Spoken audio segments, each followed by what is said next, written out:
आज আমরা টেন্সরের 12 নম্বর ক্লাস নিয়ে হাজির হয়েছি। তা আজকের ক্লাসে আমরা ফান্ডামেন্টাল টেন্সর পড়ব, যেটা কিনা জিআইজে। আগের দিন আমরা কোভেরিয়েন্ট টেন্সর পড়েছিলাম, কোভেরিয়েন্ট ফান্ডামেন্টাল টেন্সর পড়েছিলাম, কিন্তু এটা হচ্ছে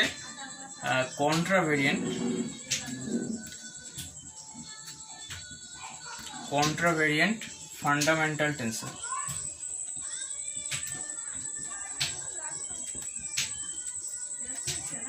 of rank 2। তা এটার ডেফিনিশন কি? এটার ডেফিনিশন হচ্ছে GIJ equal two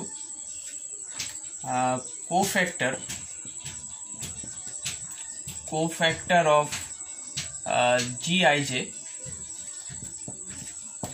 in G divided by G, where G equal to determinant of GIJ and G is not equal to 0। তা এটা হচ্ছে ডেফিনিশন। এবার আমরা একটা ম্যাট্রিক্স দিয়ে এটাকে বোঝাবো। যেমন আমরা একটা ডিটারমিনেন্ট নিচ্ছি যে G ইকুয়াল টু একটা 3x3 ডিটারমিনেন্ট, ধরলাম G11, G12, G13, G21, G22, G23, G31, G32, G33। এটা একটা 3x3 ডিটারমিনেন্ট অ্যান্ড এটা non zero, this is non zero.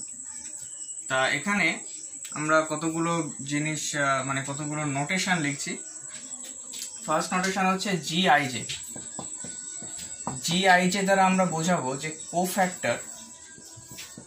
Cofactor of জিআইজে in G.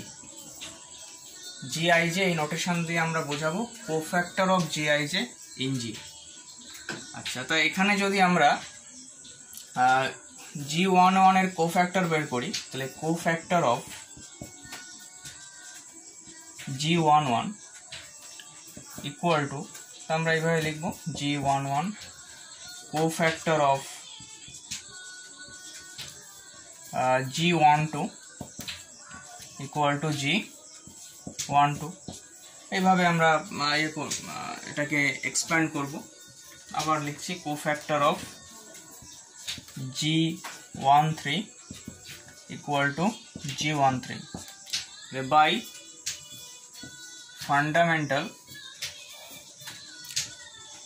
fundamental law of determinant, fundamental operation লেখা better, fundamental operation on determinant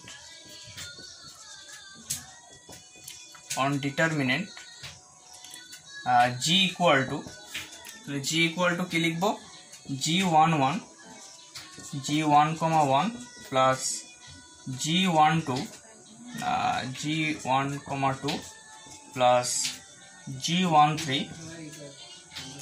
G1,3। তাই এটাই আমাদের ডিটারমিনেন্টের value.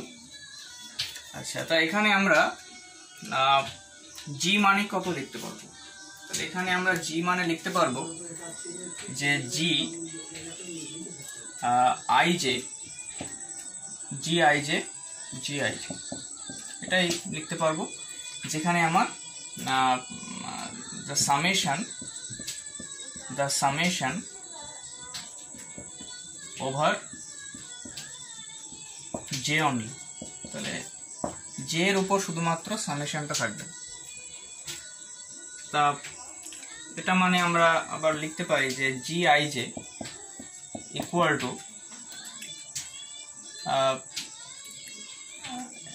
GIJ into GI, J divided by G equal to 1। তাহলে এই একটা result পেলাম।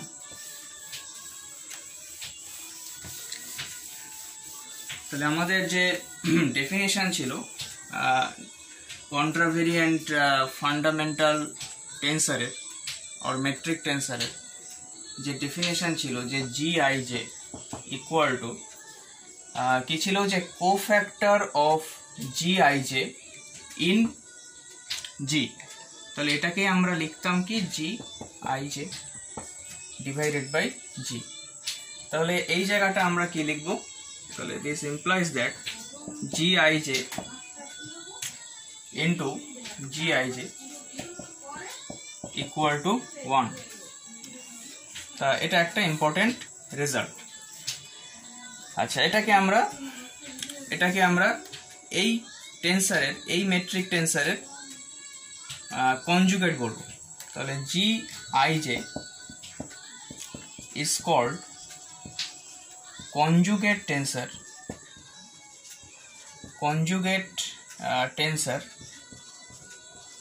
of GIJ। এটাকে আমরা কনজুগেট টেন্সর বলবো। তাহলে এই একটা রেজাল্ট আমরা এখানে ডিরাইভ করলাম, এটা আমরা লিখে রাখি। তাহলে GIJ to GIJ equal to 1। আচ্ছা, আর একটা রেজাল্ট আমরা ডিরাইভ করছি।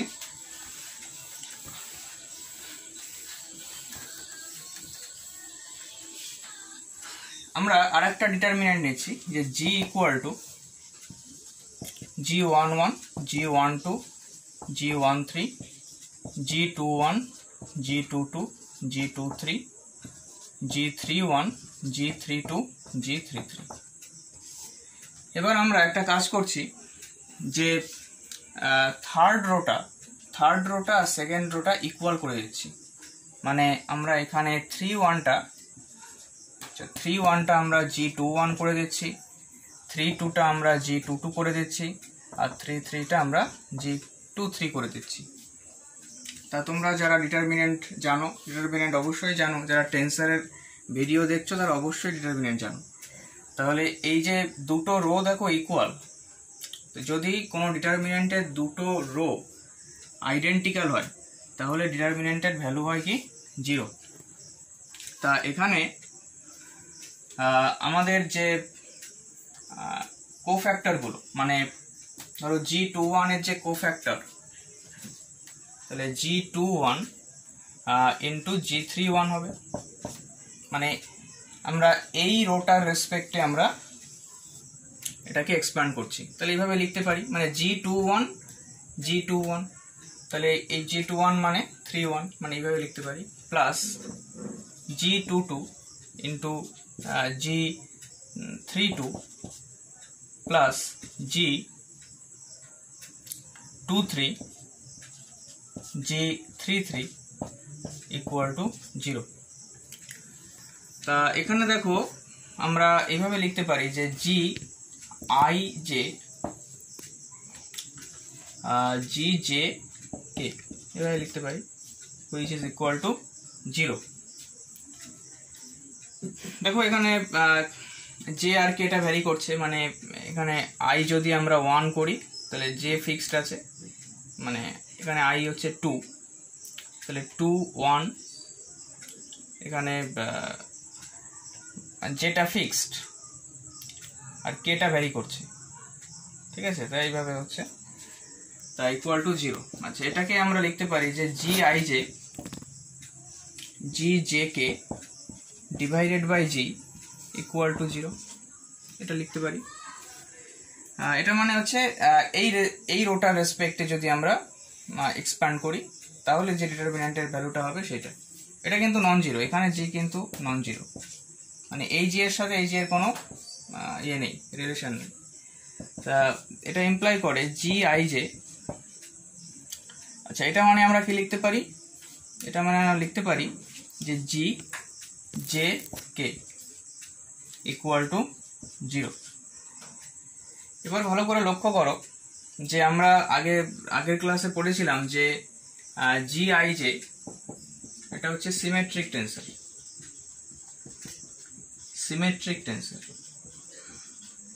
এটাও সিমেট্রিক টেন্সর, ঠিক আছে? এই কনজুগেটটাও সিমেট্রিক টেন্সর। তাহলে এটা আমরা ইমপ্লাই করে লিখতে পারি যে GIJ GKJ ইকুয়াল টু 0, এটাও লিখতে পারি।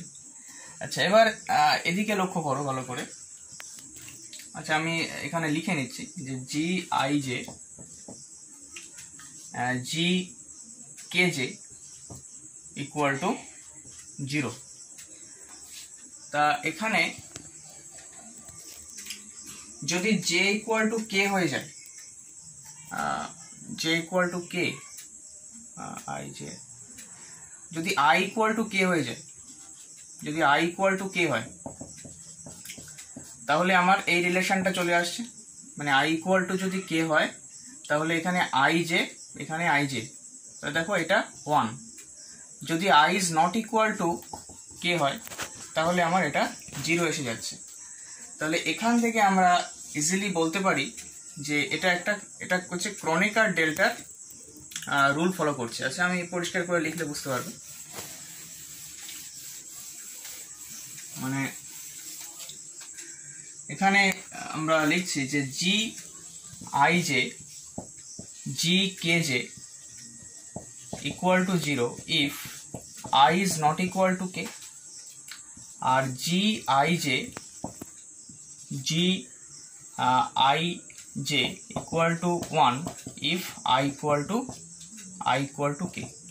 মানে এই আই এর জায়গায় আমরা এই কে এর জায়গায় আই বসিয়ে দিয়েছি। তাহলে এটা কার ডেফিনেশন? এটা হচ্ছে ক্রনিকার ডেল্টার ডেফিনেশন। এটা ক্রনিকার ডেল্টার ডেফিনেশন। তাহলে এটা মানে আমরা কি লিখতে পারি? which is equivalent to del I k। তাহলে আমরা একটা রেজাল্ট অবভিয়াসলি লিখতে পারি যে G I J G K J equal to Kronecker delta I K বা কে আই যা কিছু লিখতে পারি, কারণ ক্রনিকার ডেল্টা হচ্ছে আমার সিমেট্রিক, মানে আই আর কে ইন্টারচেঞ্জ করলে একই থাকবে। তাহলে এই একটা রেজাল্ট আমরা শিখলাম।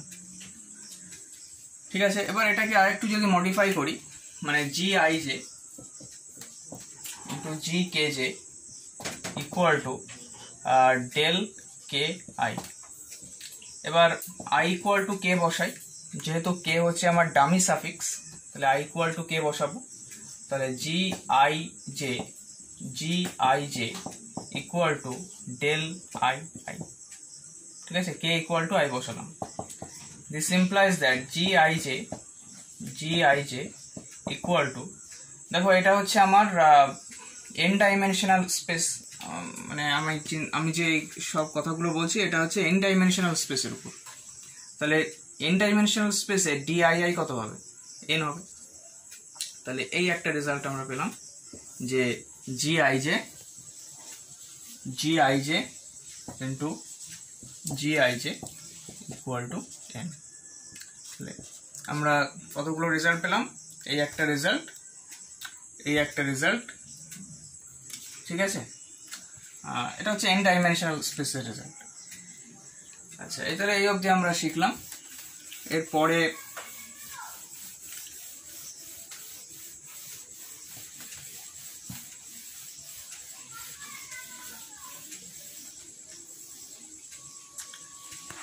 আজকে লাস্ট একটা টপিক শিখে নিই, সেটা হচ্ছে আমাদের অ্যাসোসিয়েটেড টেন্সর।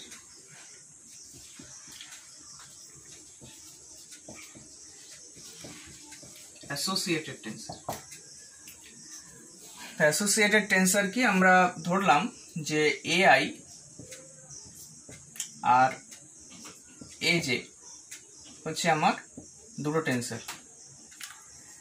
যদি এদের মধ্যে একটা রিলেশন অকার করে, মানে A I equal to G I J A J, যদি এই একটা রিলেশন অকার করে তাহলে আমরা বলতে পারি যে এআই আর এজে হচ্ছে অ্যাসোসিয়েটেড টেন্সর। ঠিক আছে, এবার আমরা এজে কে ইন টার্মস অফ এআই লিখব। তাহলে এজে কে ইন টার্মস অফ এআই লেখার জন্য ফার্স্টে আমরা এটাকে জি আই কে দিয়ে আমরা মাল্টিপ্লাই করে দিই।